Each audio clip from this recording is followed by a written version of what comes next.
బుల్లితెర Jabardasth show full craze సంపాదించుకున్న సుడిగాలి సుధీర్ ఈ పాపులారిటీతో ఢీ జోడీలో కూడా రష్మితో 2 టీంలకు ఒక టీం లీడర్ గా వ్యవహరిస్తున్నాడు. ప్రతి ఎపిసోడ్ లో సుధీర్, రష్మిల, ప్రదీప్ లు కలిసి చేసే జబర్దస్త్ స్కిట్ అందరినీ కడుపుబ్బా నవ్విస్తుంది. ఈ క్రమంలో గ్రాండ్ ఫినాలీలో చీఫ్ గెస్ట్ గా దర్శక ధీరుడు రాజమౌళి రమా గారు వచ్చారు. బాహుబలి సినిమాతో తెలుగు స్థాయిని ఇండియన్ సినిమా హిస్టరీలో మిగిలిపోయేలా చేసి రాజమౌళి ఢీ జోడీ వారు కూడా గ్రాండ్ గా ఎంట్రీ ఇప్పించారు. రాజమౌళి ఇంప్రెస్ చేసే క్రమంలో సుధీర్ చేసిన హంగామా అంతా ఇంత కాదు. మగధీర లాంటి సూపర్ హిట్ తర్వాత సునీల్ తో మర్యాద రామన్న సినిమా చేశారు రాజమౌళి. సో ఇప్పుడు బాహుబలి తర్వాత సుధీర్ ను హీరోగా పెట్టి సినిమా తీస్తారని చెప్పుకొచ్చారు. ఇండైరెక్ట్ గా రాజమౌళి డైరెక్షన్ లో సినిమా చేయాలని మనసులో కోరిక బయట పెట్టాడు సుడిగాలి సుధీర్. ప్రదీప్ తో ఈసారి రాజమౌళి మర్యాద రామన్న 2 చేస్తే అందులో హీరోగా వెన్నెల కిషోర్, సప్తగిరి లాంటి వారిని పెట్టుకుంటారు అనగా సుధీర్ తనకేసి చూపిస్తూ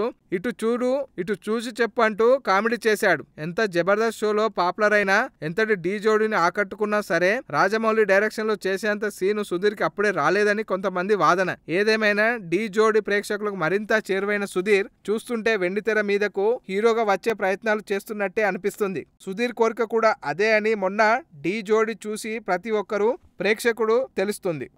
ఈ వీడియో మీకు నచ్చినట్లయితే సబ్స్క్రైబ్ చేయండి. ఫిలిమి స్టార్స్ బోలెడంత న్యూస్ బోల్డ్గా.